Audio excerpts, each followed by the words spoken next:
Maana umesema kuwa neno yote ambayo iko kwa Biblia ni maneno ya ufunuo wa Mwenyezi Mungu wa Mungu. So jibu hayo swali katika hali ya sawa.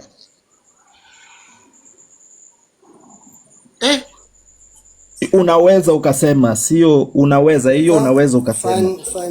Sawa. Fani mimi nataka kuuliza. Kwani Mungu alikuwa anatoa naam? Endelea. Unasemaje? Mimi nilikuwa namuuliza Fani. Kwani Mungu kwa maneno yake anampa kila mtu ambaye anaamua kumpa, au alikuwa amemweka mtu specialist kwa kumpa ili kwa kuwafikishia wengine? Ndugu yangu, sisi tunajua Injili ilipewa Yesu, tukajua Torati ilipewa Musa, Zaburi ikapewa Daudi. Sasa tunashangaa nini? Paulo alipewa nini? Paulo kapewa nini? Paulo anasema amekutana na Yesu jangwani.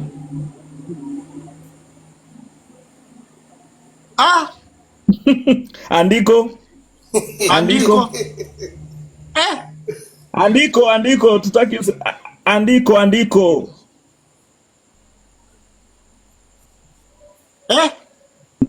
Ningeomba nafasi nizungumze kidogo.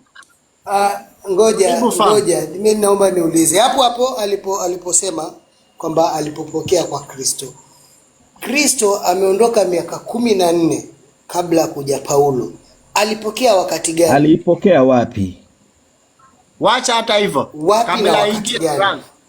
Yesu anasema hivi, sikiliza Frank, Yohana 5:30 mpaka 31. Yesu anasema, mimi siwezi tenda jambo mwenyewe. Nisikiavyo ndivyo ni hukumuvyo, na hukumu yangu ni ya haki, kwa kuwa siyafuati mapenzi yangu ila ya yeye aliyenipeleka. Nikijishuhudia mwenyewe, ushuhuda wangu si kweli. So ikiwa Yesu atampatia Paulo ufunuo bila Mungu kumwagiza Yesu amwambie mpatie Paulo ufunuo, mpatie mabarua, andiko ni fake. Andiko ni karibu famu. Mimi kwa swali la Frank naona ameuliza vizuri sana. Ningependa tusomee Wagalatia 2:7 hadi 9. Young Said. Wagalatia 2:7-9. Zaidi kidogo Kilafa kama yuko atusaidie. Kilafa yupo anaweza kutusomea. 2:7-9, ngoja nimalizie andiko hilo. Wagalatia 2:7-9. Kuna official pia hapa mashallah anaweza soma. No. 2:7-9 nasema, bali kinyume cha hayo, walipoona ya kuwa nimekadhibiwa, walipoona kuwa nimekabidhiwa Injili ya wasiotahiriwa, kama vile Petro ya waliotahiriwa. Maana yeye aliyemwezesha Petro kuwa mtume wa waliotahiriwa ndiye aliyeniwezesha mimi kwenda kwa mataifa. Tena walipokwisha kuijua ile neema niliyopewa, Yakobo na Kefa na Yohana, wenye sifa kuwa ni nguzo, walinipa mimi na Barnaba mkono wa kuume wa shirika, ili sisi tuende kwa mataifa na wao waende kwa watu wa tohara. Basi. Yaani hapa Paulo anasema kuna injili ya namna mbili. Kuna injili ya waliotahiriwa na injili ya wasiotahiriwa. Yule aliyemwezesha Paulo kwenda katika injili ya wasiotahiriwa ndio alimwezesha Petro na wengine waende kwa waliotahiriwa. Sasa injili ipi ifuatwe, ndugu Frank?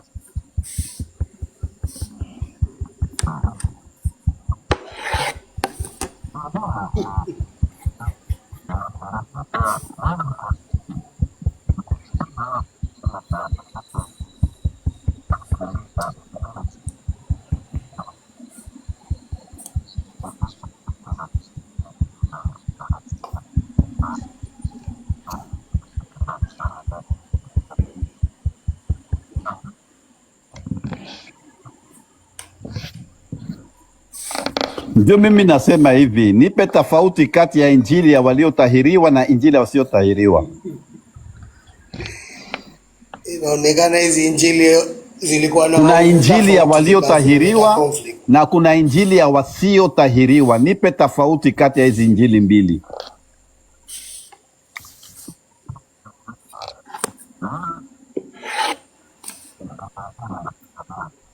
Asante sana.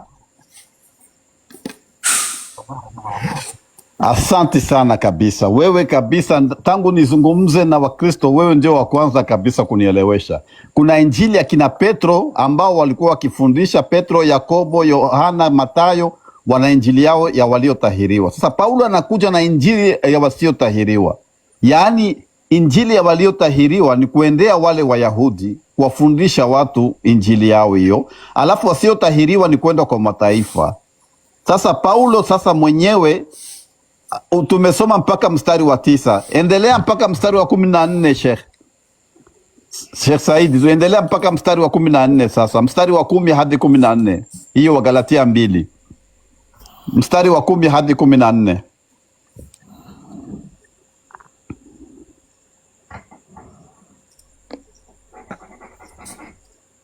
Wa Galatia 2:14 10 mpaka 14. Umesoma 7 hadi 9. Sasa twende 10:14.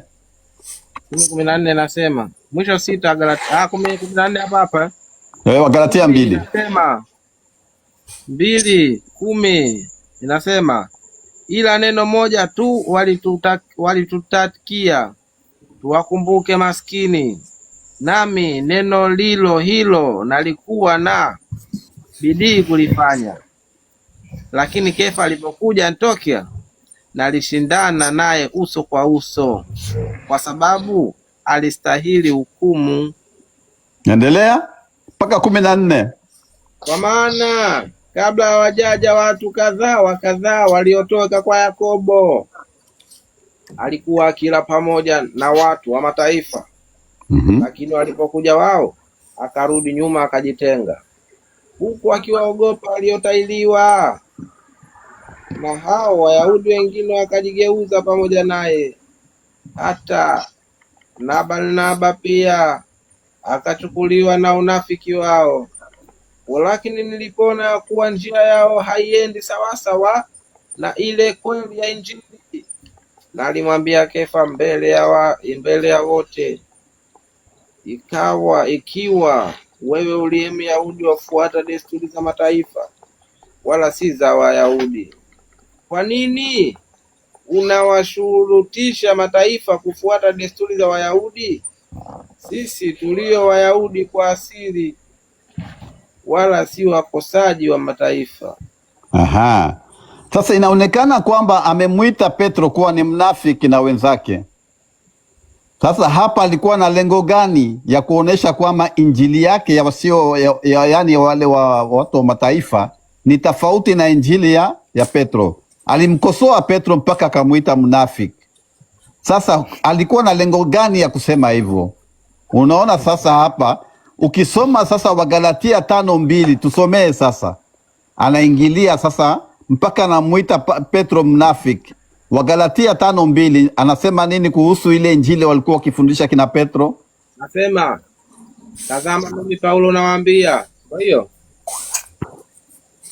tazama mimi Paulo nawaambia, mkitahiriwa Kristo hata wafaidia neno. Aha. Kwa kumwita mnafiki kwanza alimlaumu Petro ni mnafiki. Sasa anapiga vita injili ya kina Petro ambayo amewateua wale fasi 12 akiwaagiza mwendee Waisraeli peke yao, wana wa kondoo.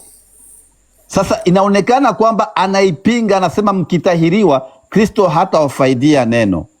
Inaonekana kwamba injili ya kina Petro na ya Paulo yanakuwa na tofauti. Na mimi naona nitawapa nafasi ndugu zetu wa Kristo kina Frank, alafu tuendelee sasa, tuone vipi ile fitna imeendelea mpaka wakakuwa hawaelewani. Hebu zungumzeni na nyinyi kidogo, alafu tutarudi tena katika mjadala hapa. Naomba tu tap screen to share screen, alafu let's follow each other. Wale watu wako hapo chini tufollow walimu, alafu lakini tap share. Tumieni host, hatumie hapo, ujiunge kwenye group, uwe member jamani. Nasubiri wenzangu wazungumze, alafu tuendelee na mjadala hapa katika hizi injili mbili, tulete faida hapa. Franki karibu.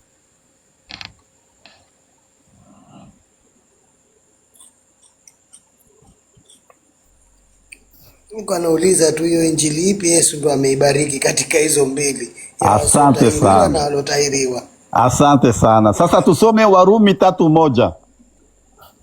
Warumi 3:1 tusomee pale Sheikh. Ili tulete sasa hizi injili mbili. Ipi ile sahihi? Ngoja official asomeo. Official doctor. Hata Mkristo anaweza katusomea hiyo Warumi 3:1 hapo. Yuko official la shalala huyu inaonekana. Naam, Yanga amechoka. Amechoka. Tangu asubuhi yuko hapo. Kijana huyu kweli ana juhudi kweli. Nisome ngapi? Warumi 3:1. Warumi 3:1. Fungue Warumi, Waamuzi, Samueli. Warumi iko katika Agano Jipya huko. Yaani baada ya kitabu cha Matendo ndio Warumi. Chepata Warumi ngapi? 3:1. 3:1 inasema basi Myahudi ana ziada gani na kutahiriwa kwa faa nini? Unaona? Paulo anasema kama Myahudi ana ziada gani, kutahiriwa kunafaa nini? Yaani Paulo alimlaumu Petro kwa kutaka kuinua injili yake na kutaka kudhalilisha injili ya mwenzake Petro. Ndio maana alisema kuwa yeye aliyemkabidhi injili ya waliotahiriwa ndio alimwezesha yeye kupeleka injili ya wasiotahiriwa. Hapa alikuwa anatumia siasa mpaka akamuita Petro mnafiki. Sasa kwenda katika hiyo Warumi 3:28 tusomee sasa. Warumi 3:28 inasema basi twaona ya kuwa mwanadamu huhesabiwa haki kwa imani pasipo matendo ya sheria. Yaani injili ya Petro ya wasiotahiriwa ni kufundisha watu kuwa wanaokoka kwa imani peke yake, sio katika matendo ya sheria. Sasa tuende tuelewe sasa injili ya kina Petro nayo inafundisha nini? Tusome Yakobo 2:14 hadi 17. Yakobo 2:14-17. Yakobo 2:14-17. Andikeni maandiko hayo. 2:14-17. Yakobo 2:14-17. 14-17. Tusomee hapo sasa, tulinganishe na injili ya Paulo. Wamevaa vitopu. Yakobo 2:14-17. 14-17. Mbona sio niko wapi Yakobo? Yakobo unaendelea huko, maana unavuka katika waraka za Paulo, unakwenda mbele kabisa. Unapita kwa Yakobo 2:14-17. 14 Yakobo 2:14-17. 14 inasema ndugu zangu, ndo hii 14.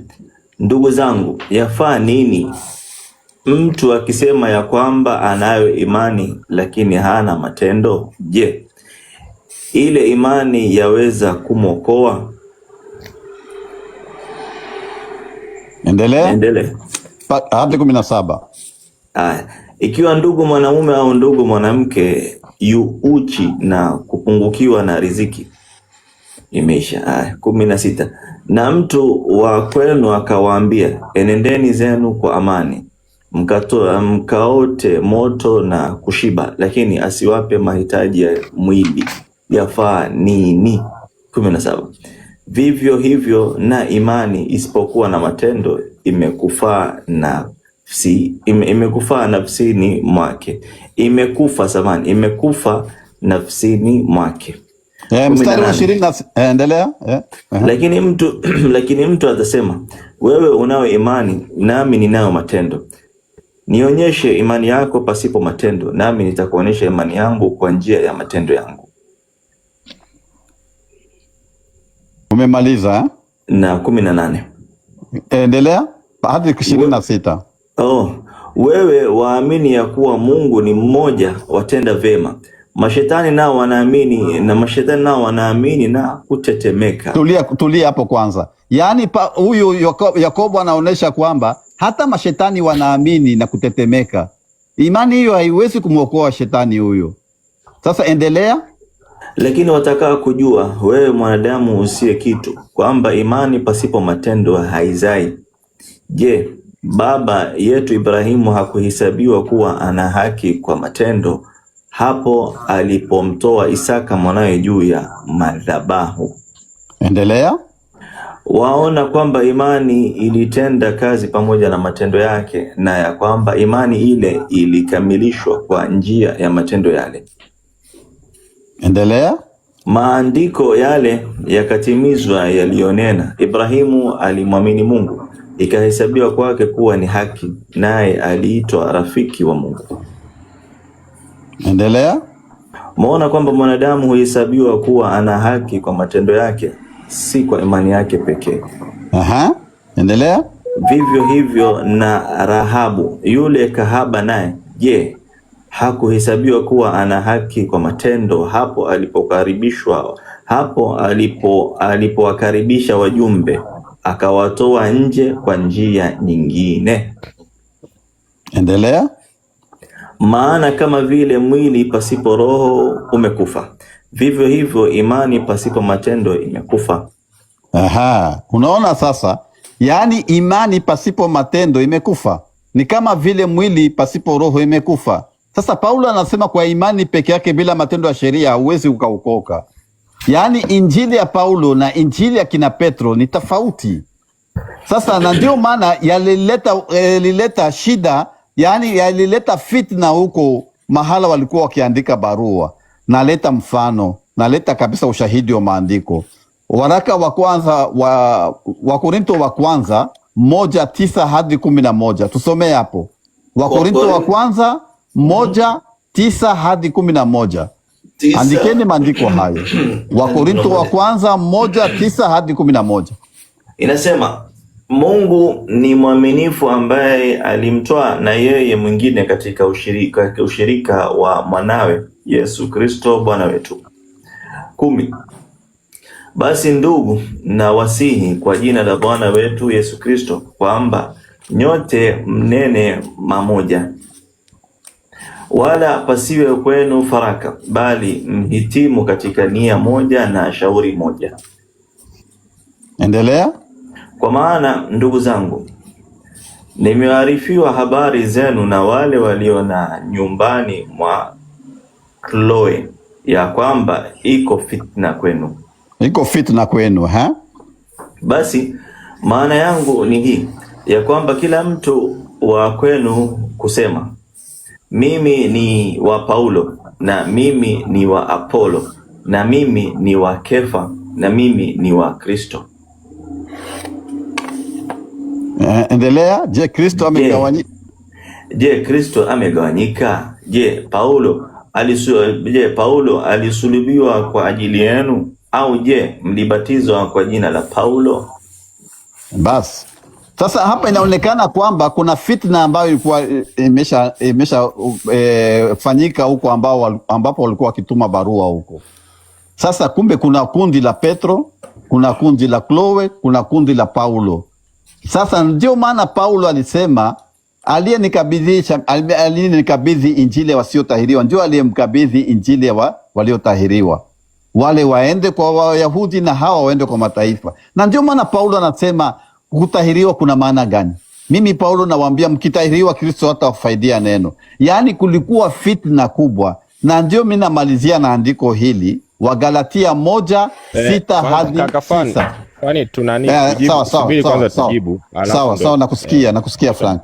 Haya. Okay. Injili zote zinatoka kwa Kristo Bwana wetu. Moja, ufahamu kwamba injili ni habari njema, good news, ambazo ni habari ya upendo. Ilikuwa inakuja kuhubiria kwa Waisraeli walikuwa wameshika sheria lakini hawana upendo ndani yao. Kwa hiyo zile sheria walizokuwa wamezishika hazikuwa na maana yoyote. Kwa Petro alikuwa amepewa habari njema za upendo wa Kristo, akawahubiria watu wanaozijua sheria. Yani ni kama unapewa habari njema ukawahubirie watu wa Maka, wameshika matendo, wanatenda matendo yote ya sheria, lakini mioyoni mwao hawana upendo. Kwa injili itakayoenda kuhubiriwa kwa Waisraeli ambao wameshika sheria, uwezo kaenda kuambia kwamba Mungu ni mmoja, wanamfahamu kwamba Mungu ni mmoja. Uwezo kaenda kuambia kwamba Bwana ni la ila wala, wao wanajua. Kwa utakachoenda kuwahubiria wao ni kwamba Bwana, tunajua mnajua Mungu ni mmoja, lakini hakikisheni mnatenda matendo mema. Je, ukija kuhubiri kwa watu ambao hawamjui Mungu, utaenda kusema kwamba Bwana mtende matendo mema wakati hawajui hata kama Mungu ni mmoja? Kwa Paulo alipewa habari njema zilizoenda kuhubiria kwa watu ambao hawalikuwa hawajui kama Mungu ni mmoja. Kwa alichokibezi Paulo ni kwenda kuwaambia wale watu kwamba Bwana, hata kama mna matendo yenu, mnasherekea nini, mnakula, lakini nachotaka cha kwanza mkili ni kwamba Mungu ni mmoja, hakuna mwingine. Hicho tu ndo cha kwanza, mambo mengine tutafundishana baadaye, lakini cha kwanza mkubali na mkili kwamba Mungu ni mmoja. Kwa hicho ndo kilikuwa target ya Paulo. Lakini wakina Petro, wao walikuwa wameenda kuhubiria watu ambao tayari wanajua Mungu ni mmoja. Utawaambia nini kingine? Ni kuambia kwamba Bwana, sasa mnajua Mungu ni mmoja, basi hakikisheni mnatenda matendo mema. Ndio utofauti wa hizo habari njema za watu waliokuwa wametailiwa. Na Paulo anawakosoa, anasema kwamba hata kama mmetailiwa lakini hamna matendo mema, kutailiwa kwenu hakuna maana yoyote. Hamna upendo ndani yenu, kutailiwa kwenu hakuwaokoi chochote. Lakini kwa wale ambao hawajatailiwa, hata wakitailiwa lakini wasipomkiri Mungu ni mmoja, hauna maana yoyote. Kwa hiyo zilikuwa ni injili mbili tofauti, lakini zote zilikuwa ni for salvation of the souls. Zote zilikuwa zinaokoa roho za watu. Kwa hiyo nafikiri kaka fahamu kama utakuwa umeelewa kwani utofauti wa injili ya Paulo na utofauti wa injili za kina Petro na nani ambao walikuwa wameenda kwa Waisraeli ambao tayari walikuwa wanajua Mungu ni mmoja, wanajua sheria za Mungu, wanajua nini. Kikubwa walichokuwa wanahitaji wao ni matendo ya upendo, matendo ya huruma.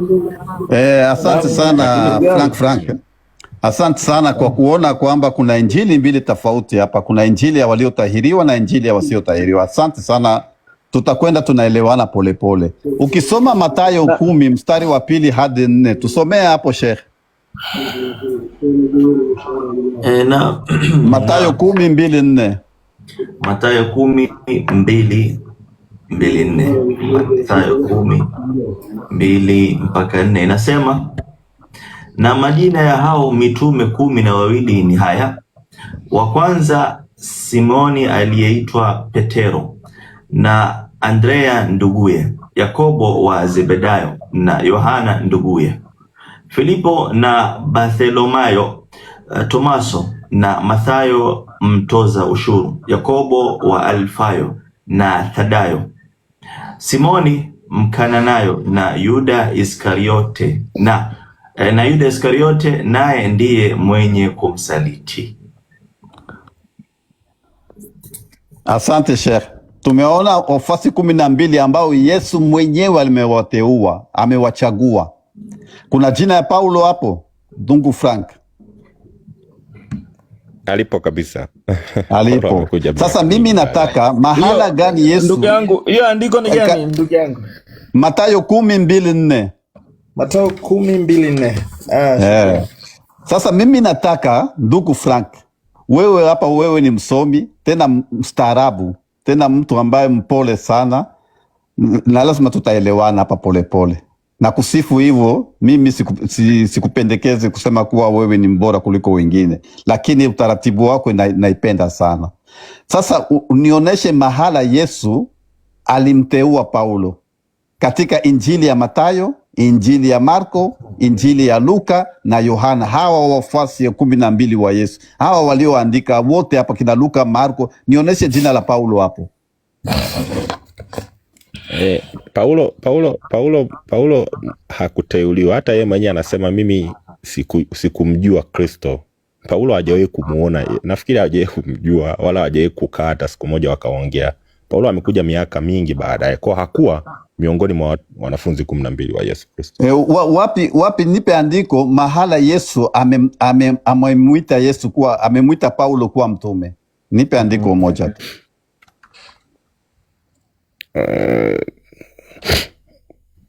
Ama Mungu kumteua Paulo. Sijajua sasa ni. Asante Sheikh. Naam. Aha.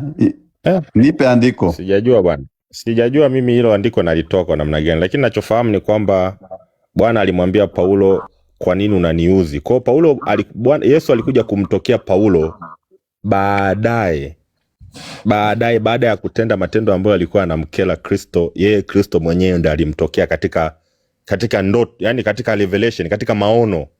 Sio katika mwili, katika maono. Andiko sasa. Ngoja niwaletee andiko. Asante. Tap screen hapo tufollow watu. Ukifollow mtu na yeye atakufollow back. Ndio pia wakati tunafungua live mchana mnaweza sikiliza walimu wetu. Let's follow each other. Na to share live, tap to share live. Ndio watu waweze kutusikiza kwa wingi jamani.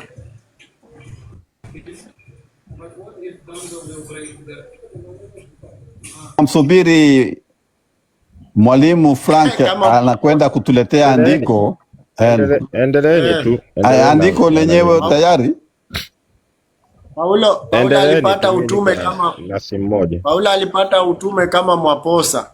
Yaani kajichagua mwenyewe. Kaenda huko msituni, kasema mimi wacha niende msituni nirudi niseme nilikutana na Yesu. Yaani na Yesu mwenyewe anamkataa, anasema kwa Mathayo 24:24, mtu yote akiwaambia amekutana na mimi jangwani, msimsadiki huyo mtu. Huyo mtu ni tapeli na ni muongo. Hii kabisa. Alafu fahamu, unaona la andiko Mathayo 24 na 24 ukilisoma kwa Kiswahili mali Yesu anasema yoyote aliyenifuata akaacha ndugu, akaacha mama, akaacha kila kitu atalipwa mara 100. Kwa Kiswahili wametoa akiacha mke wametoa mke. Kwa Kizungu iko na wife. Ukilisoma hiyo ni Mathayo 19:29.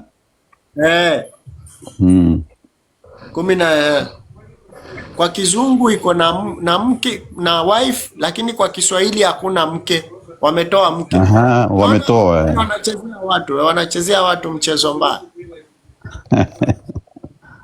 Tunamsubiri Frank akuje na hiyo andiko mahala Paulo anasema Yesu amemteua kuwa mtume. Alafu Sheikh wangu, mimi naomba muulize swali ya watu. Asante. Kesho wakiwa wote inshallah. Wanasema kuwa Injili ni maneno ya Yesu, ni ufunuo ambaye amepatiwa Yesu. Sasa kama ni Injili Yesu, na hakuna mahali yoyote katika Biblia kauli ya Yesu mwenyewe anazungumza pasina huyu kusema hii, huyu amesema hii, nimesikia kwa Yesu hii, nimesikia kwa hii, nimesikia akisema hivi. Hakuna kauli yake katika Biblia nzima. Sijui kama hiyo wanalijua.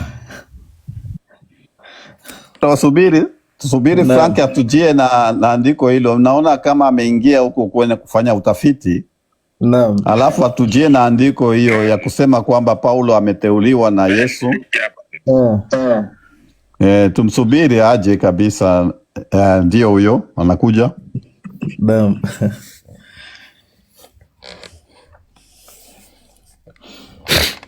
Hii hapo nimeandika hapo chini, nafikiri ndio nilikuwa naisema hiyo. Mimi sijakalili mafungu. Yani ni Matendo 9 ukianzia mstari wa 3 hadi 7. Tusomee Sheikh Khilafa. Yupo. Matendo 9:3 hadi 7. Naam, Matendo 9:3 hadi 7. Matendo ndio hii Matendo 9 3 hadi 7. Inasema hata alipokuwa akisafiri ikawa anakaribia Dameski, ghafula ikamwangaza kote kote nuru kutoka mbinguni. Akaanguka chini, akasikia sauti ikimwambia, Sauli, Sauli, mbona waniudhi? Naam. Akasema, unani wewe Bwana? Naye akasema, mimi ndimi Yesu unayeniudhi wewe. Lakini simama uingie mjini, naye utawaambia ya kupasayo kutenda. Hadi 7. Na wale watu waliosafiri pamoja naye wakasimama kimya, wakisikia sauti, wasione mtu.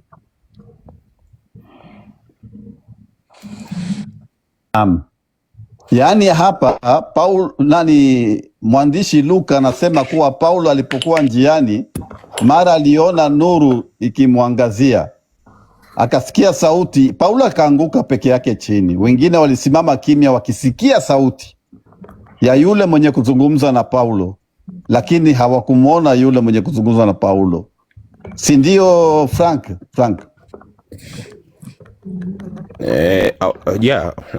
Sidhani hata kama Paulo alimuona Yesu. Walisikia sauti. Wanasema Paulo, wale waliokuwa pamoja naye, mstari wa 7, walisikia sauti ya yule alikuwa akizungumza na Paulo, lakini hawakumuona yule alikuwa anazungumza na Paulo. Walisikia tu sauti yake. Ni kweli. Rudilia tena mstari wa 7. Rudilia mstari wa 7, Sheikh Khilafa. Mstari wa 7 anasema, na wale watu waliosafiri pamoja naye wakasimama kimya, wakisikia sauti, wasione mtu. Sasa kwenda katika Matendo 22:6 hadi 9. Matendo, andikeni, Matendo sura 22 mstari wa 6 hadi 9. Habari hiyo inasema, ikawa palikuwa nikisafiri nikikaribia Dameski wakati wa adhuhuri. Kuna adhuhuri pia kumbe. Okay.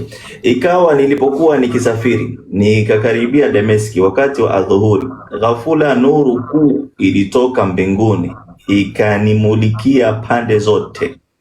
Nikaanguka chini, nikasikia sauti ikiniambia, Sauli, Sauli, mbona waniudhi? Hii ni ile ama? Ile endelea. Nikajibu, wewe unani Bwana? Akaniambia, mimi ni Yesu Mnazareti ambaye wewe unaniudhi. Endelea. Na wale waliokuwa pamoja naye waliona ile nuru, lakini hawakusikia ile sauti ya yule aliyesema nami. Hapa wanasema waliona ile nuru, yule ambaye anamzungumzisha Yesu walimuona, lakini sauti yake hawakuisikia. Matendo 29:3-7 walisikia, hawakuona. Hapa waliona, hawakusikia. Kitabu ni hicho moja tu, Matendo ya Mitume. Sasa wale wote walikuwa wakisimama kimya, Paulo peke yake ameanguka. Sasa kwenda katika Matendo 26:14. Matendo 26:14. Andikeni maandiko haya. Andiko la kwanza ni Matendo 9:3-7. Andiko la pili ni Matendo 22:6-9, na andiko la tatu hii ni Matendo 26:14. Hebu pole rudia sasa. Baya, mimi nasema hivi, andiko la kwanza ni Matendo 9:3-7. Andikeni Matendo 9:3-7. Naam. Tayari. Alafu sasa andiko la pili ndio hiyo Sheikh Ilafa anatoka kusoma, Matendo 22:6 hadi 9. Matendo 22:9 hadi 9. 6 hadi 9. Matendo 22:6 hadi 9. Tayari na 26:14. Hii ni ya tatu. Matendo 26:14 inasema, tukaanguka. Naam. Ni watu comment hapo. Hiyo maandiko andikeni kwa comment. Matendo 9 ya kwanza ni Matendo 9:3-7. Matendo 9:3-7. Alafu linganisha na Matendo 22, Matendo 22:6 hadi 9. Matendo 22:6-9 tayari eh? Alafu sasa ya tatu Matendo 26:14 tusomeshe Khilafa. Naam, inasema tukaanguka nchi sote, nikasikia sauti ikisema nami kwa lugha ya Kiebrania, Sauli, Sauli, mbona waniudhi? Ni vizuri kwako kuupiga mkate mchoko. Mchoko ndo nini? Matendo, yani pale sasa Matendo 26:14 tukaanguka sote kwa pamoja. Inatofautiana na Matendo 22:6-9. Paulo peke yake ndio alianguka. Matendo 9:3 Paulo peke yake ndio alianguka. Tumekuta amesikia sauti lakini hawakumuona wale waliokuwa wakizungumza na Paulo. Matendo 22:6-9 waliona yule anazungumza na Paulo lakini hawakusikia sauti yake. Kitabu moja kuna hitilafu hapo sasa. Na mwenyewe kumzungumzia haya ni Luka. Katika kitabu cha Matendo anayezungumza habari hii ni Luka. Kwa sababu ukisoma Matendo moja, tusomee Matendo moja. Matendo moja. Inasema kitabu kile cha kwanza naliandika Theofilo katika habari ya mambo yote aliyoanza Yesu kufanya na kufundisha. Aliyeandika hii ni Luka. Sasa anampa kitabu cha pili ndio kitabu cha Matendo ya Mitume. Sasa kitabu cha kwanza ni Luka 1:1-4. Tusomee Luka 1:4. Luka. Kaka fahamu, ngoja tu nani kwanza, tutaenda mbali zaidi. Manake tunataka kumuelewa kwanza mwandishi wa hii kitabu ni nani. Tunamjua ni Luka, of course Matendo ameandika. Asante. Hivi unamjua kama ni Luka? Asante basi. Nisome 1:4. Mpaka 4. Kisha utakupa nafasi kabisa kwa muda. Luka 1:4 tusomee. Kwa kuwa watu wengi wametia mikono kutunga kwa taratibu habari za mambo yale yaliyotimizwa katikati yetu, kama walivyotuhadithia wale waliokuwa mashahidi wenye kuyaona na watumishi wa lile neno tokea mwanzo.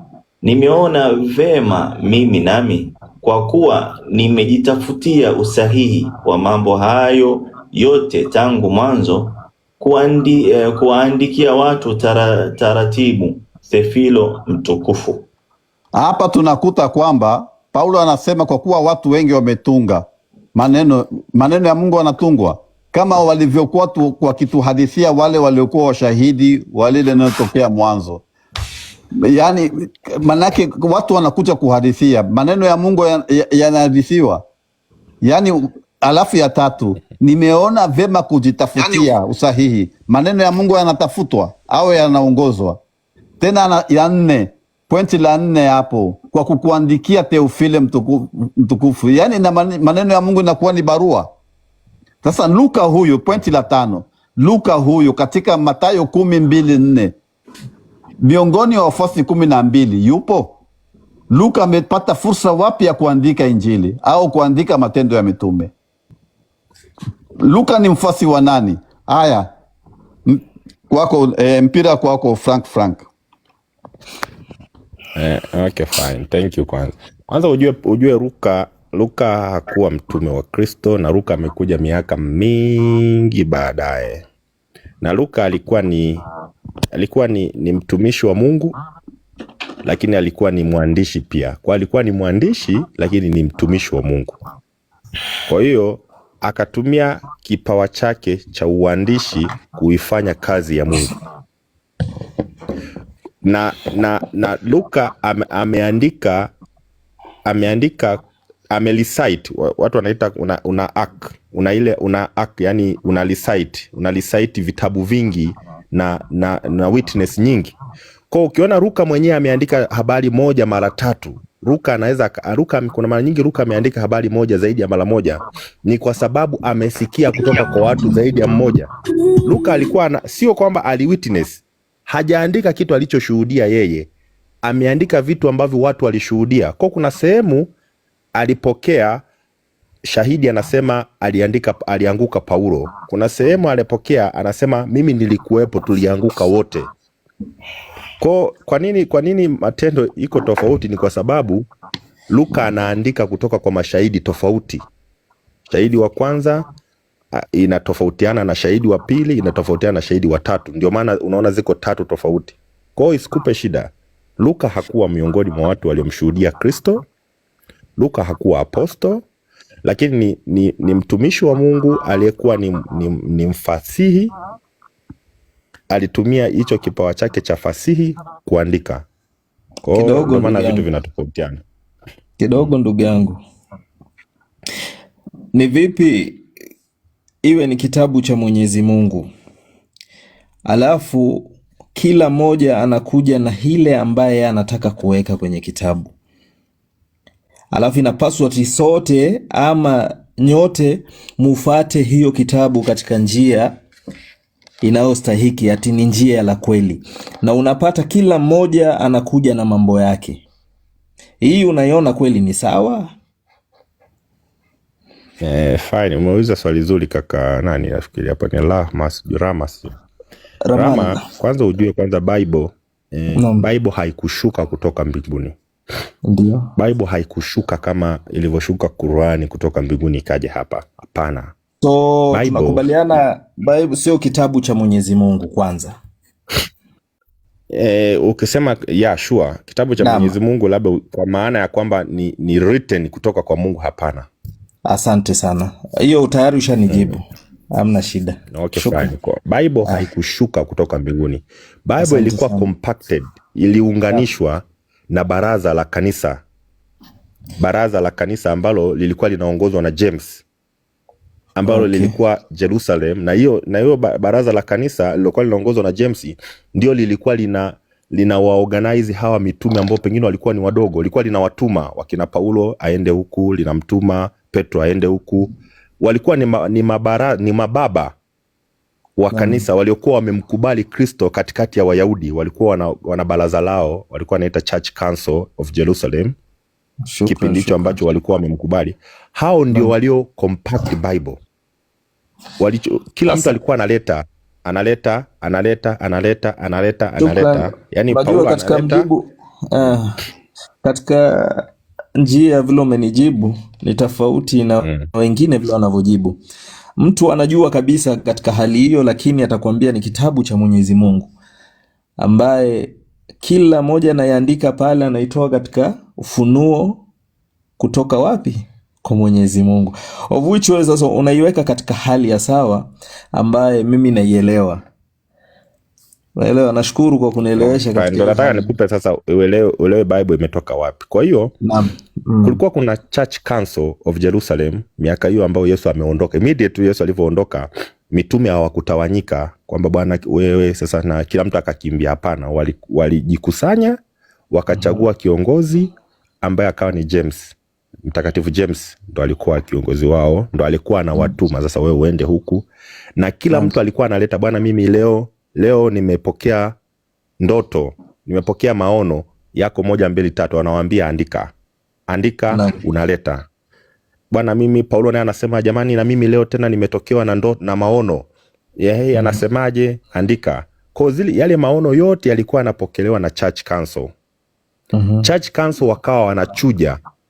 Hii mbona inafanana na ya Paulo? Hii mbona inafanana? Wakawa wanachuja. Wao ndio walio compact maandiko ambayo yalikuwa ni maono, wakaform kurasa moja au tuseme msaafu mmoja ulioitwa Bible. Kwa Yesu hakuacha Bible. Ila Church Council ilikusanya maandiko ya mitume wote pamoja na histories zilizokuwa nyuma, wakacompact kitabu kimoja kilichoitwa Bible. Lakini yalioko ndani ya Bible ni relevant kwa sababu tunasema ni relevant kwa sababu walikuwepo wakati wakina Paulo wanashushiwa hayo.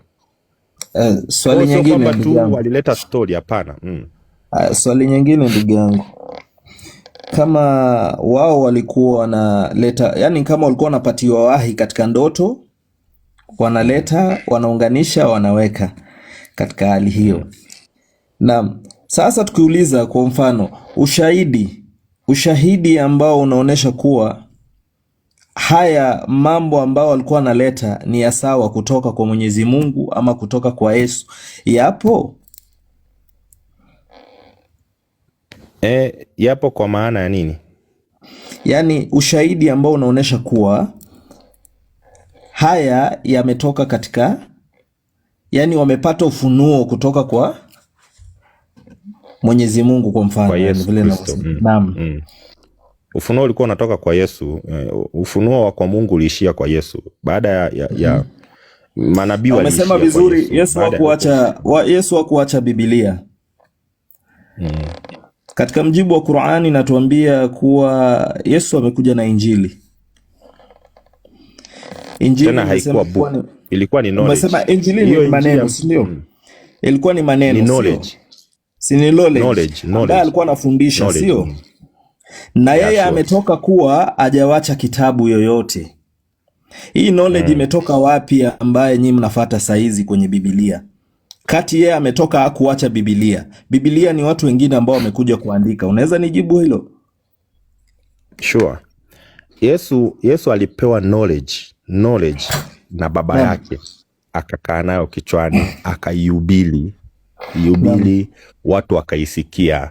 Walioisikia walikuwa wanaandika, wanazuoni walikuwa wanaendelea kuandika kile kilichokuwa na kihubiri. Naam. Lakini haikutosha kwa sababu Yesu alihubiri miaka 3 tu. Haikutosha. Haikutimia. Sio, of course naweza kusema haikutimia au haikutosha kwa miaka 3. Alivyoondoka still aliendelea kufundisha ulimwengu kupitia ndoto kwa mitume alikuwa na watuma. Hao ndo wakina Paulo, wakina Petro. Hadi leo kwanza nikupe kitu kimoja kinachochekesha. Bible haijaisha.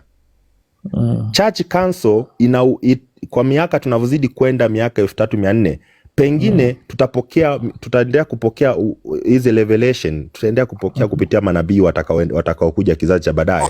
Pengine tutakuwa na vitabu vingine vingi ndani ya Bible. Kuna manabii bado watakuja. Wajua kwa nini anasema hivyo? Sio manabii. Sisemi manabii. Kidogo Frank. Subiri kaka. Kuna Biblia mpya inayotengenezwa. Kuna Biblia mpya inayotengenezwa itakuja ingine. Ndio maana anasema hivyo, na huyu lazima apiganie hawa wazungu huko Ulaya kwa sababu kunao Biblia mpya inayokuja inakubali wanaume waoane. Alafu hiyo Biblia itaweka bracket pale kama Mungu ni hii, itaweka kama Mungu hii na she. Yaani wataweka agenda mbili kwa Mungu. Iko Biblia. Sasa ndio anasema revelation bado zinakuja. Zipo ni hizo ambao zipo rafiki yangu, unajua mzungu kwanza ametuchukua sisi wa Afrika, kama unajua sisi kwanza ndo tumetumika katika hali hii ya kutofautishwa katika madini kulingana na dini. Na katika hali wametuona kuwa wale yani vile walikuwa wanatuona kama hatujui. Unaona? So walifanikiwa pakubwa kushika idadi kubwa katika hali hii na kuwapotosha katika njia nyingine. Ndio maana unaambiwa, unaona Biblia hii. Sasa hivi vile unavyosema, ukiangalia Biblia iko na maneno nyingine, hii inazungumza hii. Hiyo ni wao wenyewe katika mipangilio yao maalum kufanya ili haya mambo yawe katika juu. Alikuwa hawezi badilisha kila kitu. Juu kweli hapo pale, lakini hawezi badilisha kila kitu. So katika mambo mengine wanabadilisha ili yule msomi ambaye anajua Biblia akikuja anapata hii iko karibu na hii, lakini ukweli ni kuna vitu ambaye vimebadilishwa ambaye ni kutupotosha. Sijui kama unakubaliana na mimi.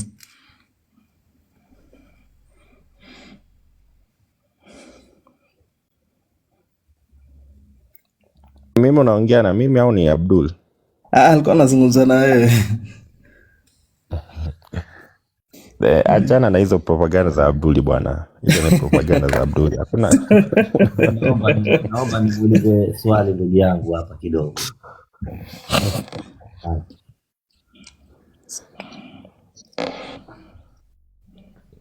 Karibu kaka Nasir, unaongea Assalamu kidogo. alaikum. Assalamu alaikum. Kwanza sijasalimia. Assalamu alaikum. Alaikum salam wa Assalamu rahmatullahi wa barakatuh. warahmatullahi wabarakatuh. Kwa amani ya Mungu iwe nanyi pia. Kwa mfano, ndugu Nasir, kabla uongee, nilikuwa nataka kumuuliza swali la mwisho alafu mimi na mute kabisa. Frank, kwa mfano kama Kenya vile tuko na viongozi wawili, wakati ule Ruto na vice president wake walikuwa na hawaelewani. Sasa ikakuwa president anasema tukija kupigwa tuache hao watu waje watupige, wakitunyang'anya mifugo kila kitu tuwawachie wachukue. Lakini vice president akasema hapana, hatuwezi ruhusu hilo jambo. Tusikubali kupigwa na sisi tujisaidie. Kati ya hawa viongozi wawili gani utafuata? Ni yule anakuambia upigwe, unyang'anywe mifugo yako na uongezee mifugo yao, uongezea waizi ama wanaokuja kuwapiga, ama utafuata ule kiongozi anayesema ujidefend?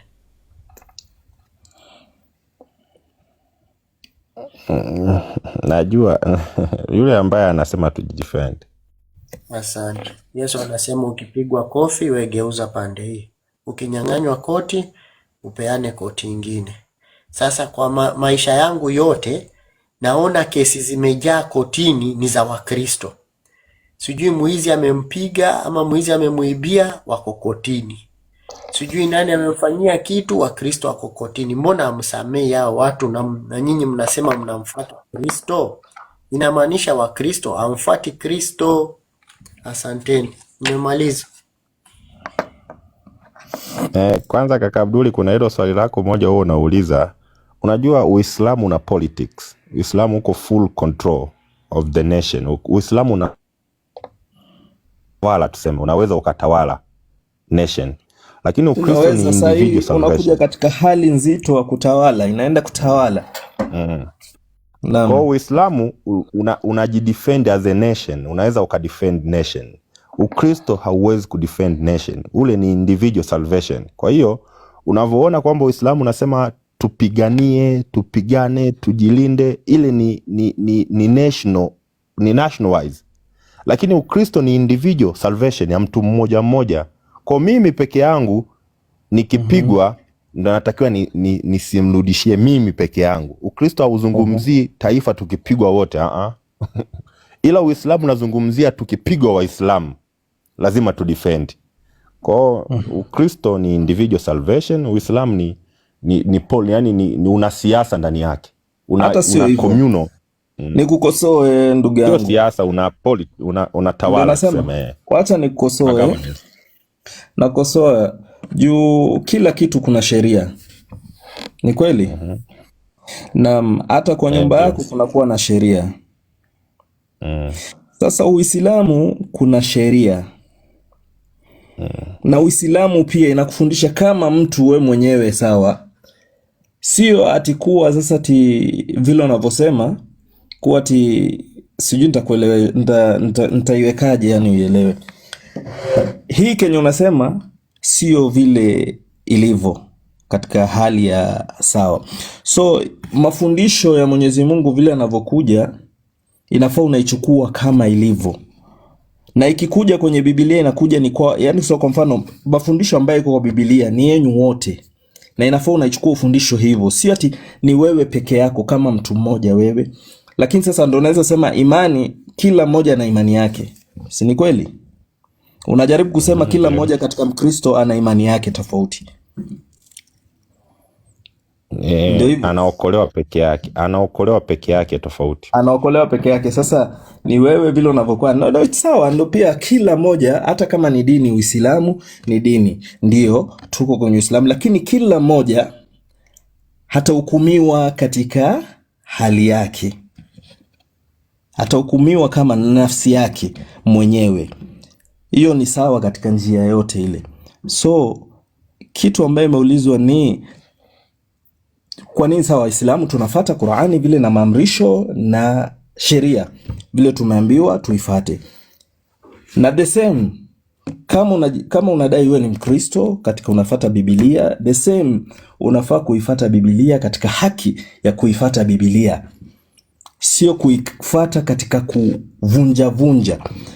Ndio maana nawaambia sasa, kile ambaye naleta kuvunjika vunjika katika imani, kuvunjika vunjika na imani ni kule ambao unaona huyu anasema hii, huyu anasema hii, huyu anasema hivi, huyu anapinga hii. Unaelewa? Ndiye analeta hayo. Sijui niko sawa katika hilo? Uko sawa bro. Kwanza Bible ni kubwa mno. Bible ni kubwa, yani Bible iko taingia huko. Ndio maana Yesu alitusimplifyia. Yesu alitupunguzia. Tungesema tu kila kitu tufuate kilichoko kwenye Biblia, tungekuwa Wakristo tumeshachanganyikiwa tunakimbia. Lakini akasema asante, hayo yote muyafanye kwa upendo. Naweza nikafanya hiyo sheria zote, lakini ni hukumu. Sheria, Biblia, Yesu anasema sikuja kutengua torati bali kuitimiliza. Hakuja kusema tusifate sheria, lakini tukifanya kila kitu kwa upendo, basi tutakuwa tumefanya kwa sheria. Yaani mimi nikimkuta mtoto mdogo, sinajua ni haki, natakiwa nimvushe barabara, ni haki yake. Lakini nikifanya upendo, nikambeba mgongoni, nikamweka upande wa pili, hata kama sijamvusha nimembeba. Sijui unaelewa kaka Lama? Nakuelewa. Yesu alitusimplifyia haya mambo. Mambo ni mengi ya kufuata kwenye Biblia. Pengine Wakristo ingekuwa tumechanganyikiwa. Lakini haya yote tuwe na upendo. Mpende jirani yako kama nafsi yako, mpende na Bwana Mungu wako kuliko kitu kingine. Ukishafanya hivyo vitu vyote, utakuwa umelala kwenye sheria. Utakuwa hujatengua torati, lakini umetimiliza torati. Naam. Asante kwa hilo. Naona kaka fahamu. Nasir alikuwa anataka kuzungumza, Abdul akamkatisha. Karibu kaka Nasir. Hai, asante. Mimi kwanza nilete shukrani zangu kwako kutokana unavyojua kuzungumza. Sana najua kuzungumza. Unajitahidi kujua kuzungumza, japo kwa saa nyingine ndo hivyo tena, lakini uko tofauti na wengine. Sasa mimi na maswali mawili ndani ya andiko moja, kwa sababu ulisema Luka haandiki tu, lakini mpaka pale ambapo akiandika ameandika kitu ambacho kiko na makini zaidi, ama kitu ambacho kipo hakina wasiwasi, kitu ambacho akikiandika Luka. Sasa ikiwa hivyo, basi nitauliza swali katika andiko hilo la Luka, kisha baadaye tukuulize inakuwaje huyu mtu ambaye amesema anaandika mambo yake kwa umakini, inakuwaje hili andiko liko hivi? Sasa umakini ulienda wapi? Kwa hiyo ile andiko ni Luka 1:26. Kaka Yang sijui uko hapa. Yang kama yuko macho sijui. Alikuwa anatusomea hapa, au kaka Hirafa kama yupo. Kaka Hirafa ni aje? Naam, salama kabisa kaka. Naomba tusaidie bro. Nasir alikuwa ametoa andiko hapa. Sawa. Andiko gani? Luka 1:26. Luka 1:26. Inasema, mwezi wa 6 malaika Gabrieli alitumwa na Mungu kwenda mpaka mji wa Galilaya, jina lake Nazareti. Endelea. Kwa mwanamwali bikira aliyekuwa ameposwa na mtu, jina lake Yusufu, na mbari ya Daudi, na jina lake bikira huyo ni Mariamu. Endelea tena. Akaingia nyumbani kwake akasema, salamu, uliopewa neema, Bwana yu pamoja nawe. Endelea. Naye akafadhaika sana kwa ajili ya maneno yake, akawaza moyoni, sanamu hii ni ya namna gani? Endelea. Malaika akamwambia, usiogope Mariamu, kwa maana umepata neema kwa Mungu. Endelea. Tazama, utachukua mimba na kuzaa mtoto mwanaume, jina lake utamwita Yesu. Haya, sasa hili swali nauliza mimi, lazima uwe makini, kwa sababu swali hili usipokuwa makini utachanganyikiwa na utaona kama sijauliza kitu chochote. Mimi nimekopi maneno yako ulivyosema kuwa Luka akiandika kitu anaandika kwa usahihi zaidi. Kwa hiyo andiko lina